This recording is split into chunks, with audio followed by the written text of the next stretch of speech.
Today on the Golf Clan, Fat Perez takes down a giant. I'm Dougie. Welcome to the Golf Clan, your home for YouTube golf news. Thank you so much for being here. If you could just take a second, give a little boost to that thumbs up button.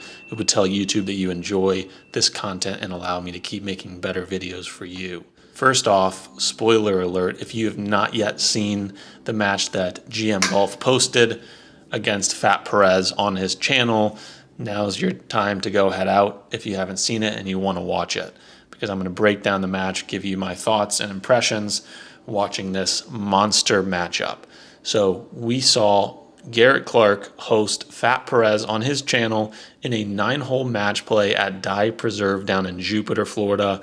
Garrett said right off the bat, "This is the most requested video on my channel." And I just want to, before we jump into the match, just want to take a second and acknowledge what's happening right now on GM Golf on his page, because sometimes I think he gets lost in the shuffle with all the focus on good, but he is balancing good and his GM Golf content, doing a great job with Ryder, his videographer and editor, and we've seen some bangers on his channel as of late. So looking back at his channel here, his first match that he posted with Corinna caddying for him, about 800,000 views in 12 days, super impressive. Then he follows that up with a match with Bryson trying to break 58, over 600,000 views in 9 days. And then he plays with Corinna against Stephen Grace. That's almost 700,000 views. And now it's The Match. So anytime Garrett's going to post a video and title it The Match, you know it's a big deal. And I would say that FP right now is the hottest commodity in YouTube golf. And we recently saw Brian Bros post a video on their channel where George took on FP in a match, and FP is quickly becoming a superstar. He's already been a superstar on Instagram and on the Bob Does Sports channel, but now he is breaking beyond that and playing matches on the Brian Bros channel, on the GM Golf channel, kind of moving into the YouTube golf space. If I were FP, I would waste zero time hiring my own personal videographer and posting matches on his own YouTube channel. I understand he has a lot going on. He's focused on Bob Does Sports, but the hype around FP right now, it might be at its peak. I don't know if it could get any higher. And I know that when Bob Does Sports played Foreplay and he kind of had that breakout moment, it was like, hello world, I'm Fat Perez. But right now, I would say FP's stock is at a high. It's at a high right now, and if I'm FP, I am building off of that, and I'm saying, hey, look, in addition to filming with Bob Does Sports, I'm going to do what Garrett does, and I'm going to start posting on my own YouTube channel, my own matches, and he's putting in the work. If you look at his Instagram page, he'll do these one-hole flyovers where he'll just walk you through and do a voiceover, walk you through the hole. I don't think his Instagram needs any more pumping. I mean, his Instagram, I think, is at over 300,000 followers. If I'm FP, I'm saying, look, the money is in YouTube, and my Instagram's doing well just by me being in the Bob Does Sports videos. I need to be building up my own YouTube channel, because with very little extra work, he could be building up a massive following on YouTube. Nonetheless, FP takes on Garrett. Let's dive into the match here. Garrett said that they had recently played a match where Garrett played with Corinna against, I believe it was Bobby Fairways and Paige. So a lot of golf is coming out of this collab in Jupiter. But right here with this 9-hole match, we see right off the bat, and again, spoiler alerts coming throughout this video. It's been up for about, I don't know, almost 24 hours. So right off the bat here, we see both guys come out of the gates, and Mr. Stubby wastes no time firing. He pulls a 7-wood on the first hole from 235 yards and just absolutely hits a dart. So he hits the green in 2 on the par 5. Garrett has the advantage. He's much longer than Fat Perez. He has a 7-iron on the first hole, a little bit of a loose swing, misses the green to the left, but not the end of the world. Has a decent look at getting up and down for his birdie. Advantage FP right off the bat, and FP is able to tuck his eagle putt up there and gets a gimme from Garrett right off the gate. About a 3-footer, I understand you want to start off the match in good graces and it's a 3-footer, but hey, it's a birdie putt. If I'm Garrett, I probably would have said, hey, let's see this. It's a birdie. If it was for par, it'd be a gimme. That being said, I think FP would have had no problem cleaning up that putt for birdie. But anyway, birdie is given to FP on the first hole, and Garrett has to hit a chip shot up and down, hits a chip shot, runs it past the hole a little bit, makes a nice comebacker for birdie from, I don't know, maybe 5-6 feet. So birdie start from the guys right out of the gate. And my first thought is we're in for a dogfight. This is going to be coming down to the wire. Both guys bringing their A game. As you'll see here, things changed a little bit. So hole number 2, we see FP pull a 4-iron from 200 yards. Right when he hits it, I know it's thin, but it's going right at the green, lands on the front, rolls and releases all the way back to about 4 feet. So a little bit of a missed strike from Fat Perez, but an unbelievable result there. So puts a lot of pressure on Garrett. Garrett has an 8-iron in, and this is a theme that you'll see throughout this. Driving distance, big advantage Garrett. Was he able to capitalize on having shorter irons into these greens? No. So 8-iron from Garrett on hole 11, their second hole, and not a great swing. Misses the green and just misses a little off to the right. Has a long putt at it, but if you're Garrett with an 8-iron and Fat Perez just sticks it to 4 feet, you're not too happy with that result. FP goes on and makes a nice birdie. That's 2 in a row, and then Garrett is unable to roll his in. So 2 birdies right out of the gate from Fat Perez, and he takes a 1-up lead. Moving on to the third hole here, Garrett sticks his approach shot inside of Fat Perez. Fat Perez has a chance to go first. Rolls in a nice birdie putt. Really beautiful tempo, plays the break perfectly, and puts the pressure on Garrett. So Garrett steps up there on the third hole, has a good birdie look, does exactly what he wants.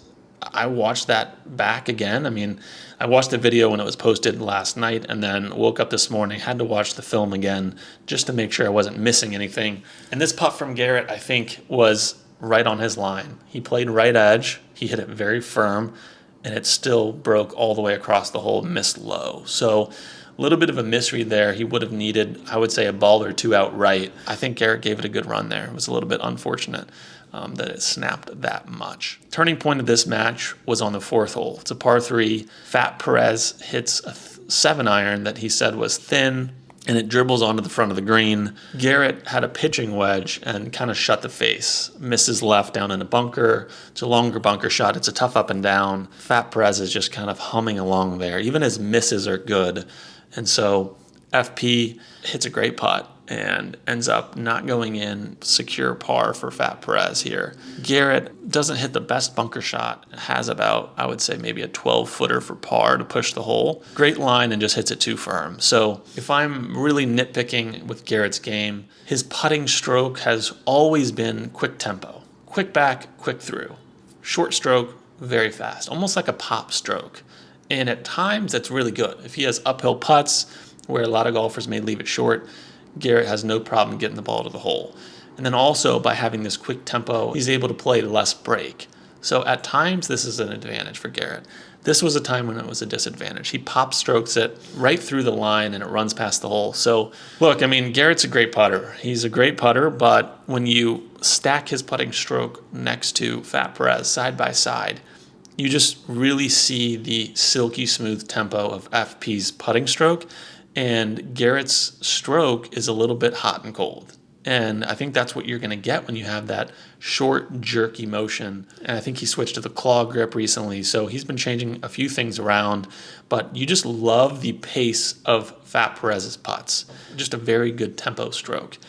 Garrett, if I'm being picky, and I know everybody has a different putting stroke, but I would like to see him slow down his tempo. Slow down his tempo, take a deep breath, don't be so jerky, and just kind of let the putter do more of the work instead of doing more hands and a little bit jabby at it. Anywho, Garrett misses the 12-footer there and turning point. Okay, so now we move over to the 5th hole. It's a little bit of a dogleg right, and Garrett goes for a stinger with his driver, stinger cut. And look, I understand he's incredibly talented. You look at some of the trick shots that he does.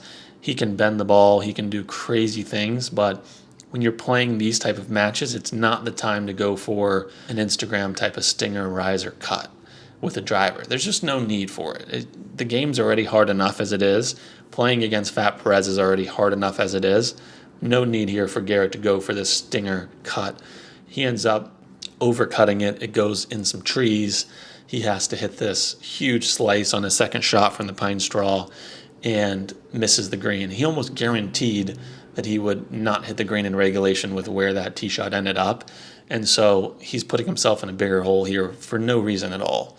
He could have just gone for his normal driver swing, played for just a 5-10 yard cut, and could have been in a much better position. For a man of his caliber, with his game, with his short game, I still think that he expects and believes that he'll get up and down for par after that miss, because it was a decent leave. And Garrett said this during the video, that Bermuda hasn't been his favorite grass to chip off of. I understand that. And Bermuda can be a little tricky. I prefer bent. So it can be a little bit grabby, which then, in the mind of a player, makes you maybe accelerate too much to make sure you get through that grass and you don't get that bottom edge stuck. So that happened here, and not a great chip from Garrett. Rolls it to about 12 feet and has to make a par to push the hole. Good pace from Garrett. This was actually a better pace putt and just didn't break. Right on his line, didn't break. And that's another hole for Fat Perez. And so when you look at this match here, after reviewing the film, it's one thing when Fat Perez is hitting 4 irons to 4 feet. That's difficult to compete with. And you just have to kind of tip your cap and say, you know what, Fat Perez, tip of the cap here for you. That's an unbelievable shot. I'm going to give it to you, right? But when you are going for stinger drivers and missing greens because you're out of position, and then you're putting a lot of pressure on your short game on a type of grass that you're not comfortable chipping on, that's just that's losing holes in a way that, if I'm Garrett, I'm not too happy with, because it was just so avoidable by playing your game, by sticking to your game, by playing percentages. And Garrett mentioned this in the video, which was Fat Perez is such a difficult out in match play because he doesn't miss fairways. Fat Perez is one of those guys, I would compare him to Cole from Busted Jack in the sense of his swing and his tempo. He's not the longest hitter, but he's super accurate. That really wears players down. When you just know that your opponent is going to put the ball in the fairway every time, it puts pressure on you to press the buttons and hit the gas to try to do things that are out of your comfort zone, to get out of your game, because you feel that pressure. I need to do something special. And we saw this happen in this match against Garrett. Garrett feels like, I'm down, Fat Perez is on, he's not missing fairways, I need to hit stinger drivers, I need to, and we'll get to this, drive 340-yard par 4s, and that's just not Garrett's game.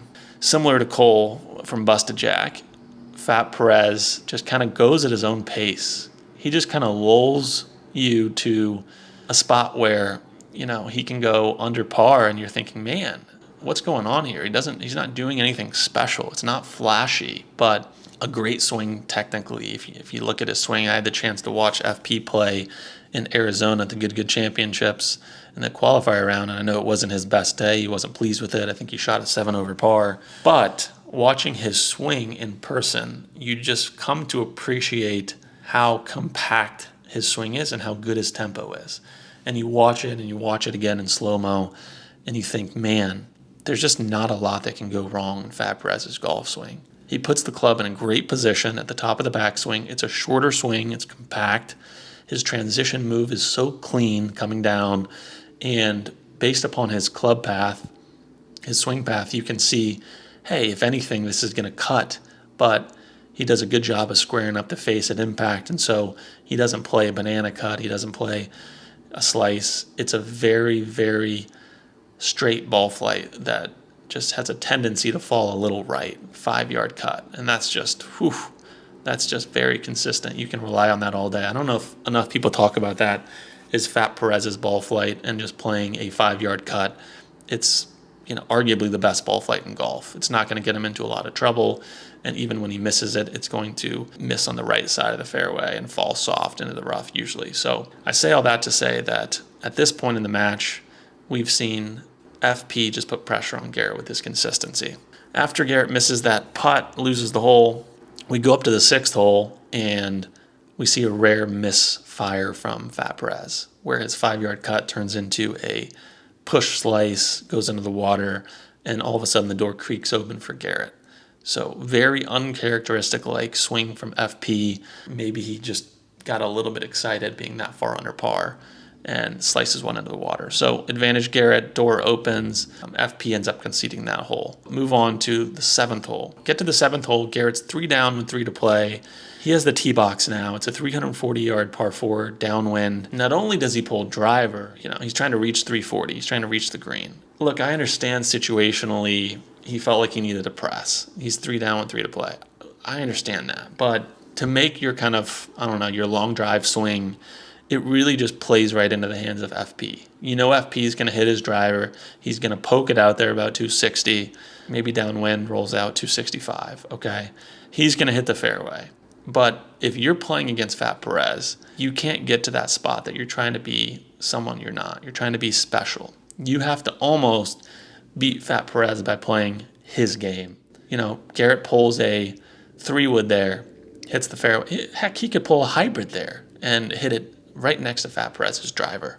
Okay, so Garrett pulls hybrid, hits it about 265 downwind, and then now he has a short wedge in, and he can try to beat Fat Perez with his inside 100-yard wedge and short game. That's maybe how you beat Fat Perez. Anyway, he pulls driver, he pushes it right, goes into the water, and at that point, as long as Fat Perez hits the fairway, it's pretty much over. So Fat Perez hits the fairway and then chunks his approach shot, but his chunk it rolled out to about 6-8 feet. I mean, this was really interesting to watch, just how Fat Perez being off on some of these shots, hitting it thin, hitting it fat, and his misses are still giving him good birdie looks. It's just really something not to be overlooked here, is that, yes, Fat Perez had an on day, but man, it could have been so much better, because he had several looks here. He went on to miss this putt from 6 feet, right? Left it low. And you're thinking, man, Fat Perez has burned some edges. He's left a putt in the heart that was a couple rolls short. And yet he still made 3 birdies in 7 holes. And so it was scary. It was scary to see that from Fat Perez, is that he's chunking it to 6 feet. So if you're playing FP and he's hitting it fat and it's 6 feet from the pin, you're thinking, man, what am I doing? I mean, this guy's just on a different level out here. Fat Perez wins the match 3-2. Going back and watching the tape again, just really impressed with FP. Really impressed, because we saw Brian Burrows post a video on their channel, like I had mentioned, where FP takes on George, and it wasn't great play from FP. He was a little bit off, put himself, when FP starts missing fairways and greens, it's a tough day, because that is his bread and butter. If you're ever going to have your best shot against FP, it's when he's out of position. It's when he's missing greens in regulation and having to make up and downs from difficult spots. Because when FP is hitting fairways and then he's mishitting his approach shots and they're still hitting the green, you're in for a long day. So very impressive to see this from FP. Garrett was even par through 7 and wasn't too mad at himself because he's even par, but playing against FP, and then in the way that it happened, I think that obviously he would have liked to win this match. He would have liked to have it to been more competitive. When I saw a 9-hole match drop and it was 24 minutes long, and they were doing a lot of footage of Corinna and drawing pictures and Paige and Bobby in the cart, I was thinking this is going to be a short match. This should be a 40-minute video here if it came down to the wire, which it didn't. So FP steamrolled Garrett in this match. There's no getting around it, and probably didn't even have his best stuff. Just really played his game. Garrett didn't play his game, had some loose swings with the irons, didn't get up and down when he needed to from the Bermuda, doesn't like chipping on Bermuda, and then his putts weren't dropping. So it was really just a recipe for all things to go wrong for Garrett, and he was still even par. How much stock do I put into this match? Well, it's 9 holes, it's match play. The answer is not that much in terms of who's better between Garrett and FP. This was 9 holes, and they did match play. They didn't even finish all 9 holes. If you look at it, I think stroke-wise, I don't know, Garrett was even and FP was 3 under, 2 under. I mean, it was close. It was close. Match play-wise, it wasn't close. Stroke play-wise, it was close. I just want to see Fat Perez play Garrett in 18 holes, stroke play. That would give me, a data point that's much more, I would say, powerful in terms of, who's better between the two. Because 9 holes, anything can happen in a 9-hole match. We heard that from Ben Haddon when I talked to him on the channel, Brad Dahlke. I have a video coming soon where I have a great conversation with George Bryan. And what we hear from George is really that the margin separating these scratch golfers from some of the best golfers on YouTube is very thin. And if you only play 9 holes, anything can happen, really. Anything can happen. But over 18 holes and stroke play and multiple rounds, obviously you see the better player come through. So phenomenal match from Fat Perez. Did I expect Fat Perez to win? No. I would have put my money on Garrett in this match. And if they were to play 18-hole stroke play, I probably would still bet on Garrett. Because if you look at the tape, it was really just a poor performance kind of all around from Garrett, at least with the standard that he expects from himself. And Fat Perez was really on. He didn't play as well on the Brian Bros channel, so I still give the edge a little bit to Garrett. But that being said, very impressed with Fat Perez. Very impressed. His game is so consistent. Earlier I compared him to Cole from Bust to Jack, but really, and I'll leave this as my closing thought on the match here, is Fat Perez's game is as comparable to an LPGA player as I've seen in the men's YouTube space. If you were to look at Fat Perez's swing path, if you were to look at his golf club and just separate his visual image, so you just don't know who's swinging the club, but you just see the club. I've been to LPGA events at the Epson Tour level, at the LPGA level, walking around the range and watching, and you just see consistent, smooth tempo every time, almost robotic. And that is Fat Perez's game in a nutshell. He's short off the tee. He's deadly accurate. He doesn't miss a lot of fairways. His swing is short and compact. His tempo is flawless. And he has a great short game, especially his putting stroke. Very fluid, has a little bit of a forward press. The other thing about Fat Perez is that he doesn't get too high and he doesn't get too low emotionally out there on the course. Sure, does he have fun? Does he do the Euro steps? Yes, of course. He's an entertainer. But what I mean is that golf is a fickle sport. It'll get you up and it'll get you down. And Fat Perez emotionally just kind of stays very steady out there. So he's a tough guy to play against because he's just never going to get too high, never going to get too low. He's got a 7-wood. I mean, how many people do you know that play 7 woods? He's hilarious. He's hilarious. It could be 200 yards and he's pulling his 7-wood. Garrett's hitting a 7-iron, and you're just like, wow, advantage Garrett. But Fat Perez, like a lot of lady players on tour, he's deadly accurate with those long irons, with those woods. He's deadly accurate. So FP, unbelievable player. This was a great match. I hope to see more. As Garrett alluded to at the end, I hope to see a Fat Perez versus match against GM Golf on the Bob Does Sports channel. Again, if I'm FP, if you somehow happen to be watching this video, you should be wasting no time in starting your own YouTube channel and hiring a video guy and adding that onto what you're already doing. You should be wasting no time. That's a no-brainer. I'm going to now shout out a couple comments of the week. Really appreciative of everyone who leaves comments on my videos. We have a comment from Silver Ghost who said, Dougie, awesome reporting. You are the sports center for YouTube golf news. Keep up the great reporting. Eventually you'll be a major contributor and you'll experience a great following. Silver Ghost, super appreciate that. I shouldn't be called Sports Center. What I do is just a drop in the bucket, but I love doing it. I love reporting on the YouTube golf space. So I'll keep doing it, and thank you for the comment. Cincy Old Dude said, thanks, Dougie. You seem to have a different perspective on this kind YouTube golf. Different perspectives are very important, not just golf, but anything. Keep up the great content. Cincy Old Dude, thank you. I'll continue to share my perspective. At times, people enjoy that. At times, they get upset by it, like one of my recent videos with the Grant and Good situation. But nonetheless, I'm going to continue sharing my perspective on the YouTube golf space. So thank you for leaving those comments. Again, I'm Dougie from the Golf Clan. It was great to recap the match between GM Golf and Fat Perez, a monster matchup. Spoiler alert edition. Hope you enjoyed this. If you're new to the channel, give a boost to that thumbs up. Hit the red subscribe button, turn it gray.